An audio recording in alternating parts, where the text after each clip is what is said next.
qui s'appellera Utoya, donc sur le même sujet, en août 2013, mais celui-là sera signé Laurent Oberton. Alors, je vous écoute.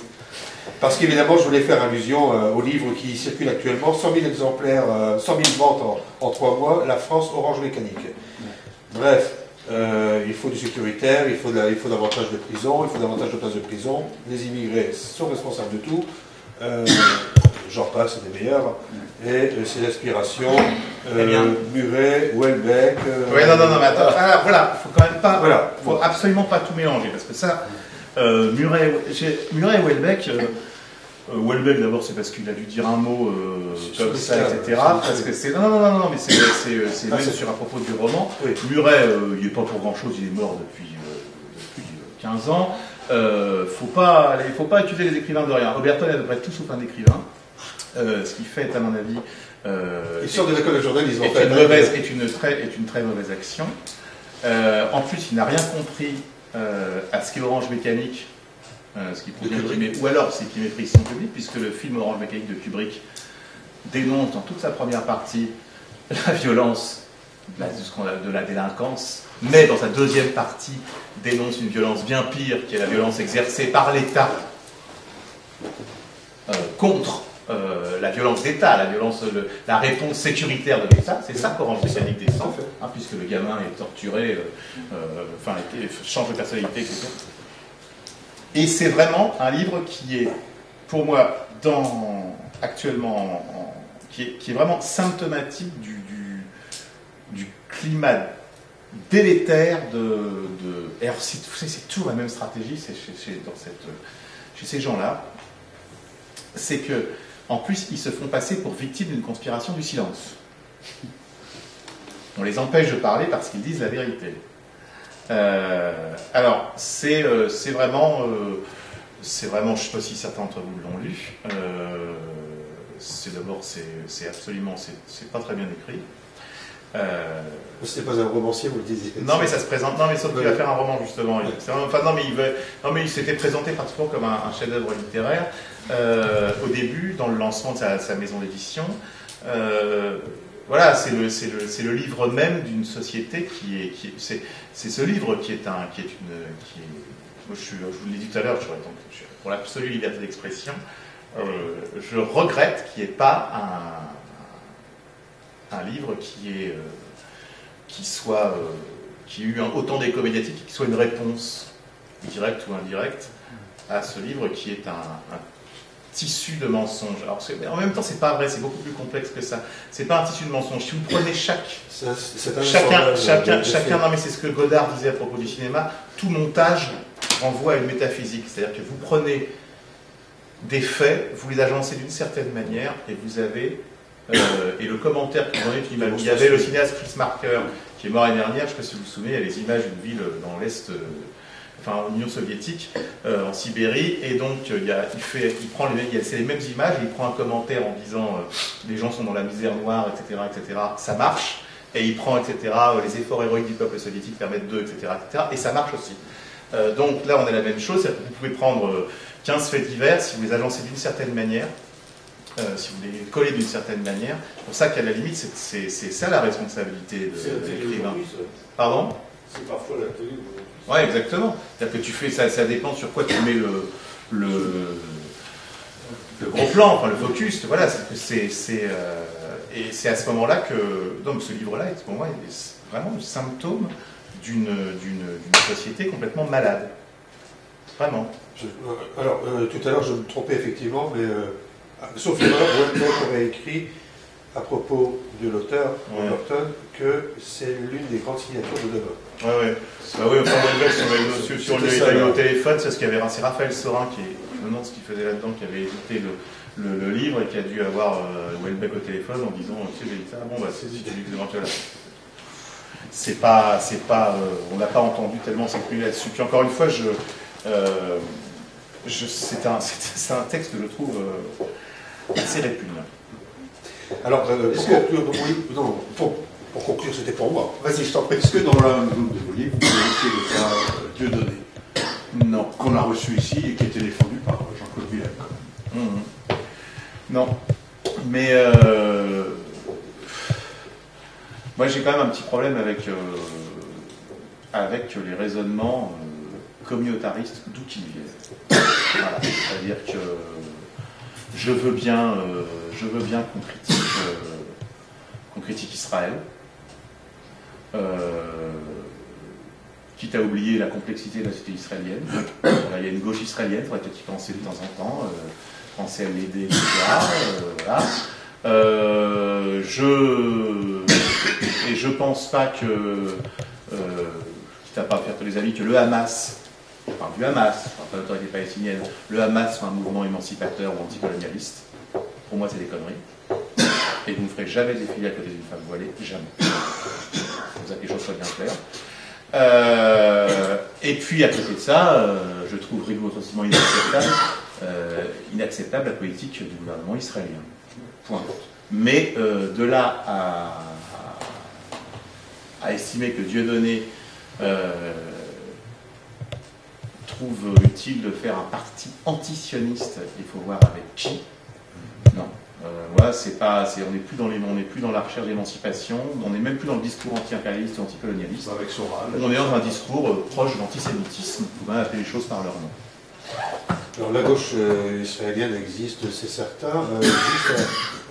C'est pas un bémol, c'est juste une petite information. Quand on les invite, on l'a déjà fait, on se fait engueuler. Et je veux dire, on se fait engueuler. Ça, on s'en fiche, mais ils sont loin d'être majoritaires lorsque les gens viennent aux conférences. Et j'avais dire que les critiques en face sont très fortes, très puissantes. Non, mais on est bien d'accord. Mais je suis d'accord avec toi. Moi, je dis avec ma liberté en tant que je ne me définis pas comme antisioniste. Point.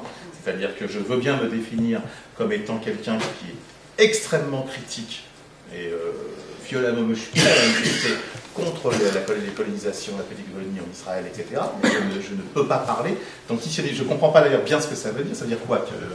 Qu'Israël n'a pas le droit d'exister? Ou je ne comprends pas bien ce que ça veut dire après. Moi, il faut m'expliquer ce que ça veut dire. Il faut m'expliquer les choses parce que les mots ont leur importance. Et à l'inverse, je ne veux pas non plus qu'on fasse prendre des vessies pour des lanternes, quitte à le répéter, et je maintiens que le Hamas n'est pas un mouvement émancipateur. Voilà. C'est un mouvement théocratique qui est, à moins que vous preniez l'Iran comme étant un modèle de démocratie, d'émancipation, non, c'est pas possible. Alors, vous l'avez engagé, l'écrivain, comment vous voyez justement la manière dont les choses ont évolué depuis les... Est-ce que c'est là la frontière, là, depuis les attentats de 2001 aux États-Unis? Parce qu'auparavant, le discours n'était pas celui-là. L'intégrisme, qu'est-ce qu'il soit, était quand même combattu différemment. Et puis, soudainement, on a l'impression que les valeurs changent ou s'inversent. Je sais pas, j'ai l'impression qu'on est pris dans entre les deux mâchoires d'un monumental piège à con, si je puis dire, depuis plus de 10 ans. À savoir que le choc des civilisations n'existe pas. C'est-à-dire que c'est une théorie néoconservatrice américaine. Seulement, on fait tout depuis le 11 septembre 2001 pour que ça devienne une réalité. Et effectivement, c'est bien pratique d'avoir le choc des civilisations, c'est à niveau, voilà, c'est bien pratique de dire finalement, c'est assez étonnant comment l'Occident capitaliste a besoin il a perdu avec l'URSS, il a perdu presque son énergie vitale, son sens de l'histoire, ce à quoi s'opposer. Donc il a absolument besoin d'un modèle qu'il érige comme repoussoir pour se poser comme étant une espèce de modèle parfait. Regardez, bon, c'est pas terrible, c'est sûr qu'il y a des millions de pauvres, des millions de chômeurs, on a des crises systémiques qui ruinent des parties entières de la population, mais c'est quand même mieux que ces égorgeurs, ces sauvages, ces voleurs de bonnes femmes, etc.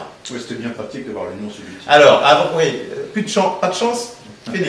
Donc maintenant, et vous remarquerez d'ailleurs comment les Américains, enfin l'Empire, la géopolitique américaine, s'est attaqué prioritairement à des États arabes laïques. C'est-à-dire que l'Irak était un État laïque.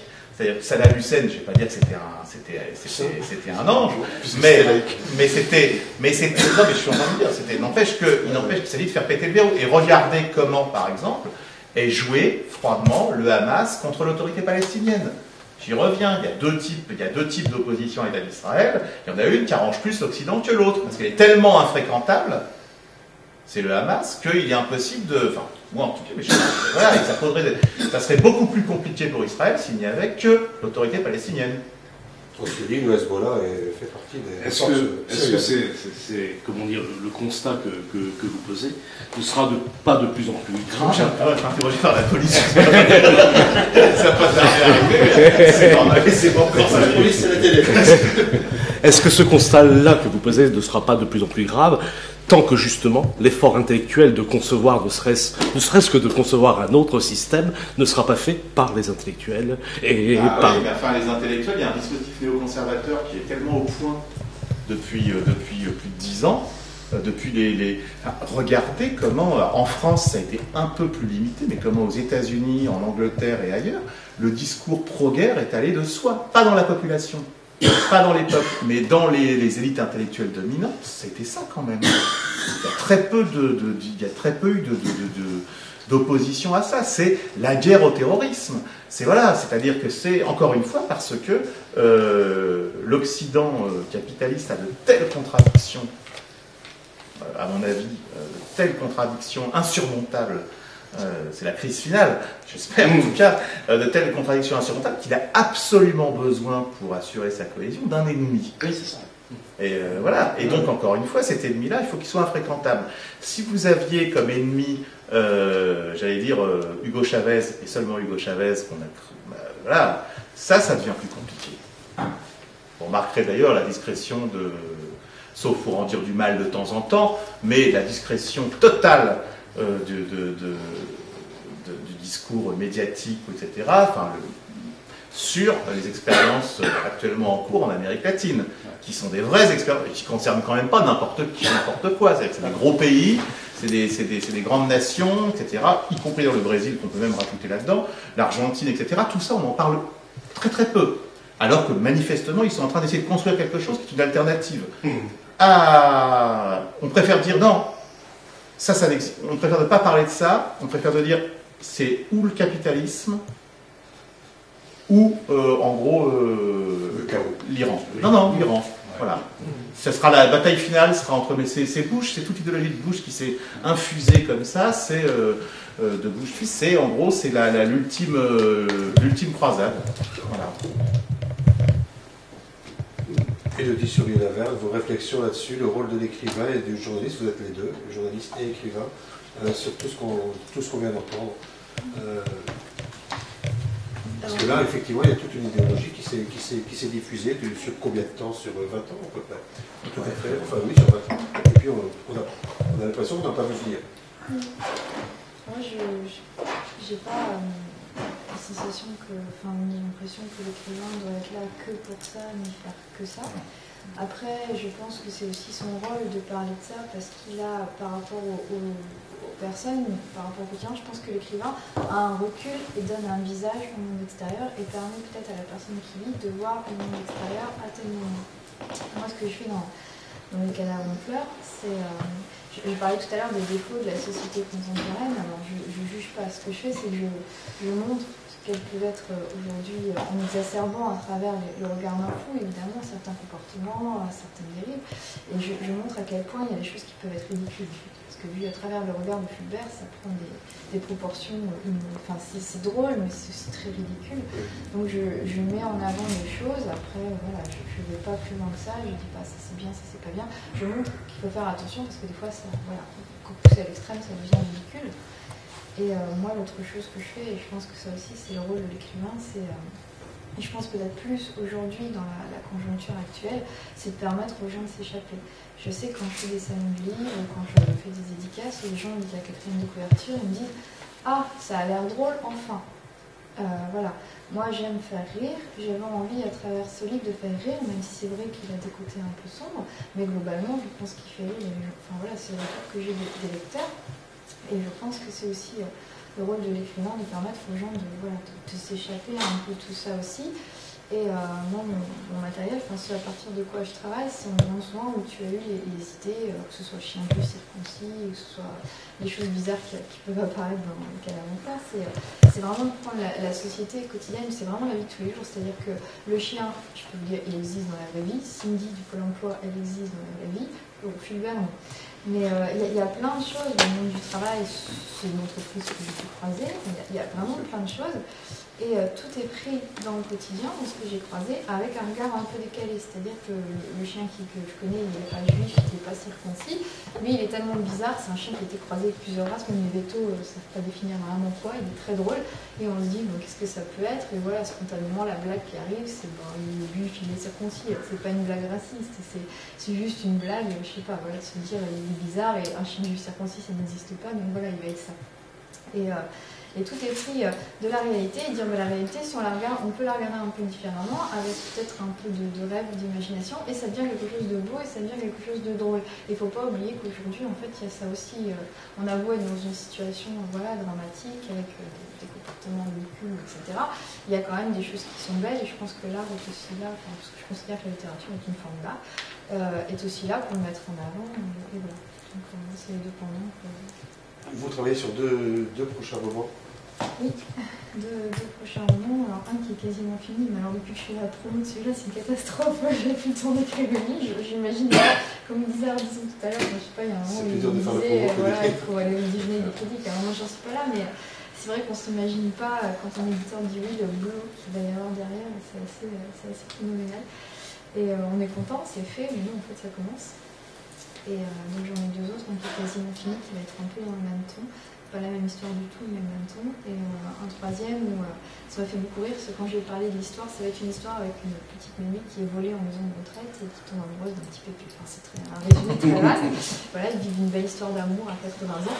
Et, en fait, la personne à qui j'en ai parlé m'a dit c'était une manière de te repentir un peu par rapport au gel pot de Fulbert. Je n'y avais pas pensé, je me dis peut-être, mais voilà, donc j'en ai deux qui arrivent. Pour bientôt. Voilà. Jérôme, j'ai oublié le titre du prochain, des nouvelles de l'enfer. Ah oui, le dernier vient de sortir, dernière nouvelle Il est de sorti, l'enfer. il est sorti. Oui, Dernière nouvelle de l'enfer. C'est sorti le 29. On est toujours dans l'avant, l'après, parce qu'il y a beaucoup ça dans... Oui, mais c'est des... Enfin, en fait, non, mais là, c'est des nouvelles qui sont qui ont été publiées à droite, à gauche, et qui sont toutes très courtes. Il y en a une cinquantaine, et qui tournent autour de... Alors là, c'est plus léger, et encore, quoique, c'est autour de toutes les créatures. Enfin, c'est un hommage au film fantastique, au film d'épouvante, au film de série B ou Z, même si vous voulez. C'est un hommage à toute cette littérature qu'on appelait celle des pulps, celle de la science-fiction, un peu colorée, un peu chromo-rétro. Donc, je fais intervenir des nouvelles sur les zombies, les vampires. Je me essaie de faire un inventaire de toutes les créatures fantastiques qui existent. Mais évidemment, ce qui m'intéresse, c'est que par exemple, il y a les tueurs en série, etc. Donc il y a un tueur en série qui est obligé de calculer ses points de retraite. Il y a un vampire qui a du mal à trouver de place en maison de retraite. Non mais sur les derniers, c'est ça, c'est plus léger. Voilà. Les vampires ont du mal à trouver des ordres. Voilà, donc les zombies sont utilisés comme, mais ça c'est Georges Romero et j'ai fait ses films, mais les zombies sont utilisés comme main d'œuvre pour faire baisser les salaires dans les usines, etc. Donc là, bon, à la fois, elles sont toutes, chacun des petits textes est fait pour être lu comme une nouvelle fantastique, qui fait peur, avec effectivement une chute qui en général désoriente et tout, mais aussi derrière comme étant une petite critique sociale. Voilà.